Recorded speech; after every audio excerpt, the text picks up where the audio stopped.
My name is Melissa Moden. I'm a nursing student at the University of South Alabama, and I'm going to be doing my NG tube insertion and enema checkoff. So she will slowly scan the room.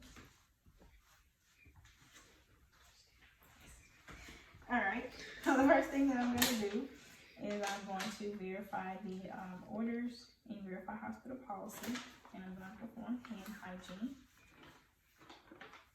Now I'm going to go in and introduce myself to the patient and verify my patient using two identifiers.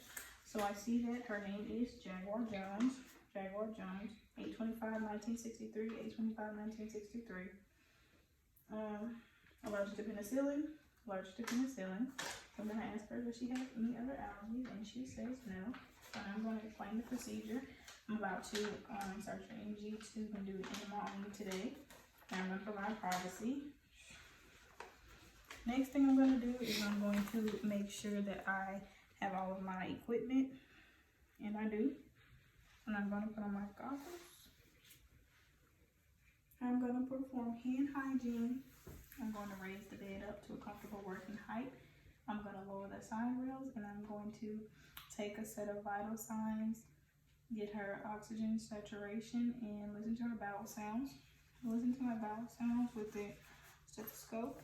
Use the pulse oximeter and put it on her hand throughout the procedure to check the oxygen saturation.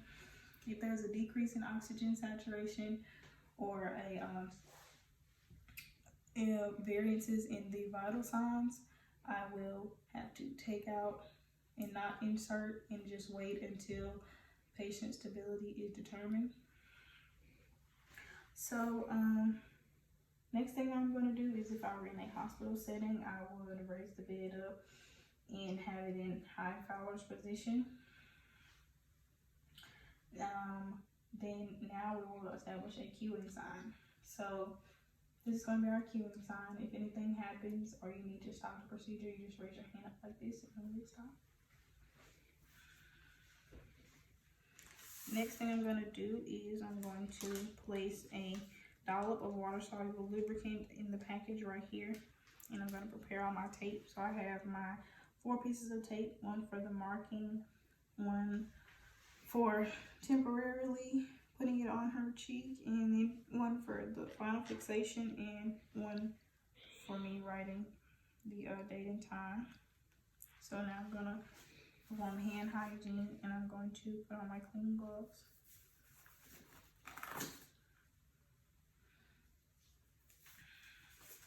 Now I'm ready to assess a patient there.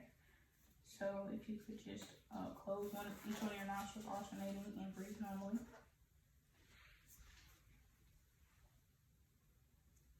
Okay, so I see that I will be using her right near today.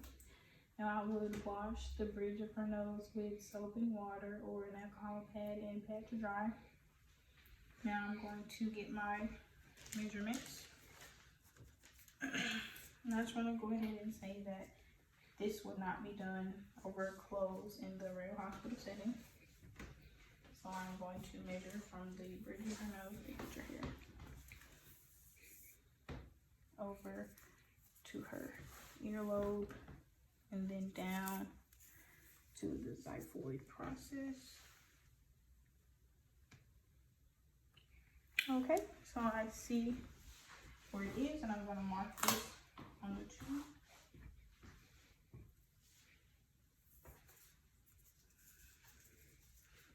Place it back in the packet with the lubricant already on it. So I would place a towel over my patient's chest, and I would have a basin on her abdomen for the NG tube to sit in and to catch any emesis. So now my volunteer may exit, and I'm going to move to my box. So this is now my patient, this is his chest, and this is his abdomen. So now we are getting ready to get started. So I'm about to get started, sir. He says okay. So I'm going to coil the tube around my fingers and then release, and I'm going to lubricate about 4 inches. Now, sir, I need you to lay your head, extend your head back onto the pillow for me, please, because I'm about to get ready to insert it. Insert it going downward. Once I reach the nasopharynx, I will have him relax and flex his head forward. He may also take a sip of water or do a dry swallow. And every time he swallows, I will be advancing 1 to 2 inches and turning at 180. And if the patient coughs, if there's a drop in oxygen saturation or any other respiratory distress, I will remove the tube back, and then I will wait on everything to get back to normal, and then I will have him swallow before advancing the tube. So now that I have the tube where it needs to go, I'm going to hold on to it, and I'm going to temporarily place it on his cheek.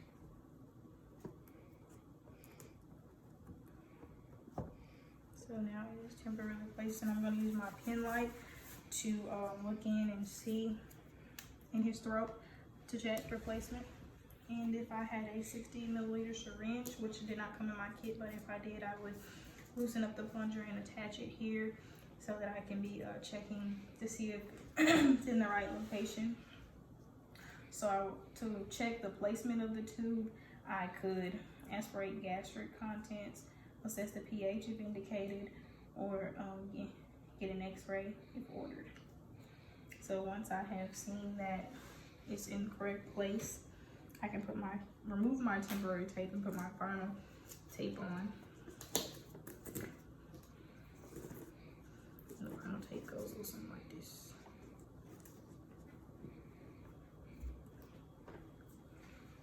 And now I can, I would write the time and the date on this last piece, and I'll put it right here on the bridge of his nose. So now I'm just going to show you guys how I would do if we were having some suctioning for this. So I don't have an actual suctioning tube, so I'm going to use this, but I would insert it. If I had my syringe, I would be taking the syringe off, but I didn't have one. So I'll put it on low wall intermittent suctioning. And if we were not suctioning and we just wanted to close it just like this. But we do want to do suctioning, so we are going to place the suctioning on in the blue tail. It's going to always be above the patient's abdomen. So I'm going to sit back here and turn on the lower wall intermittent suctioning, and I'm going to pin this onto the gown and allow slack for him to turn his head, and I'm going to mark the exiting right here with an indelible marker. And now that I have it in and everything, I would clean up all of my mess and remove my gloves, skin to skin, and my goggles. Glove to glove and skin to skin, and then remove my goggles. So I would clean all this up, and I would take the towel and everything, and I would go and document. So I would document the type and size of the energy tube. I would document how it was secured. I would document how did we determine the placement. I would document his reaction to the tube. I would document the color, amount, and characteristics of any secretions in the tube. So now I have just received an order to remove the tube. So I'm gonna come back in.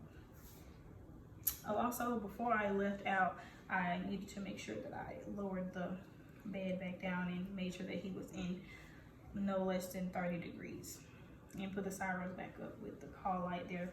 So now that I came back in, I'm going to perform hand hygiene, raise the bed back up, lower the side rails, get him in high Fowlers, let him know I'm getting ready to remove your NG tube. So I would put on my goggles, put on my gloves, listen to his bowel sounds. And after I listen to his bowel sounds, I would stop the suction. And I would have the towel here, take all of the tape off, and let him know I'm getting ready to remove it, sir. He says, all right. So now I'm going to just kink back on it, on itself, and slowly remove it. You're doing very well. Move it slowly. So he's just in no pain as I'm moving it. Moving it slowly. And then I'm going to put it in the towel, and I'm going to dispose of the towel and all that. Take off my gloves, skin to skin. And when I remove it, I'm going to measure the secretions, and I'm going to perform oral care on him, and I'm going to document. And before I leave, I will lower the bed back down, raise the side rail back up, have the call light near him, perform hand hygiene, take off gloves and goggles, and yes. So now that is going to complete my NG part. So now we're going to move on to the enema part. For time purposes, I'm just going to put all this over here and just move straight into it. So obviously I would come in and I would check the orders in the hospital policy, perform hand hygiene, do 2 identifiers and everything, make sure that it was him, get all my supplies, put on my goggles, put on my gloves. So now we're going to go over here. I'm going to get 750 to 1,000 milliliters of water.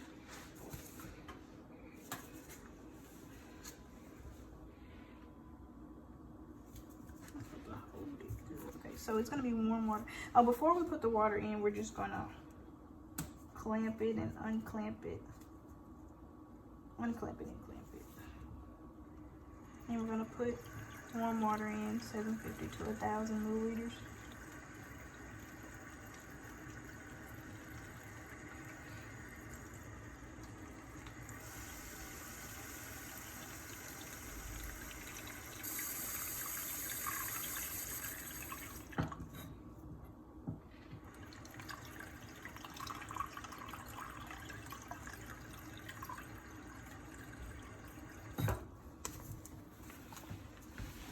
So we have it. Now we're going to come over. And I'm going to add in the Castile soap.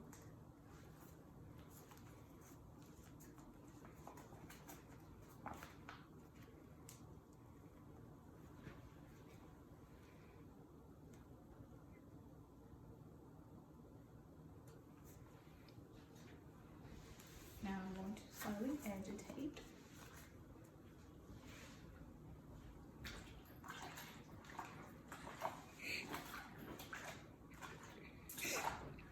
All right, now I'm going to prime the tube by just letting it go for a couple of seconds and then clamping it back.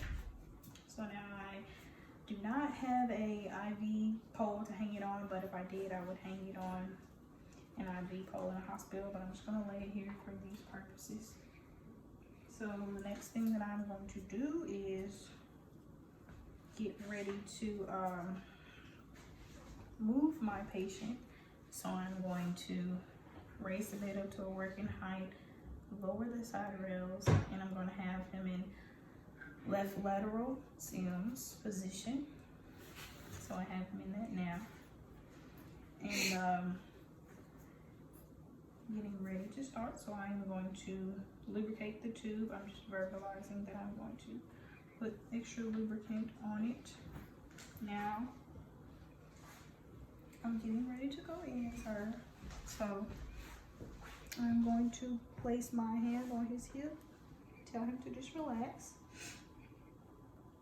I'm going to spread apart his buttocks. I'm going to go in at 3 to 4 inches and If he has hemorrhoids, I will tell him to bear down. And if he's in any pain or he's uncomfortable, I can just tell him, please take some very slow and deep breaths for me. And he's doing so now. So now I am going to be ready to unclamp. So I'm going to pick it up 12 to 18 inches above, and I'm going to unclamp it and let it start going out while holding it up. And once the bag is empty, I'm going to clamp it back and put it back in the IV hole. And I'm going to just grab his buttocks again. I'm going to remove. And I'm going to just dispose of all of this. And I'm going to remove my gloves, skin to skin, dispose of the enema bag and my gloves and everything. And before I walk out, I will just, of course, lower the bed back down and raise the side rails back up and put the call light there for him. And I'm going to be gone for about 10 to 15 minutes. And I'm going to come back in. And when I come back in, I'm going to lift the bed. Well, I might not have to lift the bed back up because I'm just going to assist him with the bedpans, put my goggles and gloves back on. Actually, I will raise the bed. If I'm going to be helping him, I'm going to raise the bed back up, lower the side rails, and assist him with the bedpan. So his buttocks will go here on this one and here on this one. So I'm going to sit the bedpan here for him and let him do what he has to do. And once he's done, I will take this, clean up everything, take my gloves off, glove to glove, skin to skin, take my goggles off, lower the bed back down, raise the side rails, put the call light where he can reach it, and take off my gloves and goggles. And once I get out, I'm just going to document the type of enema, the amount.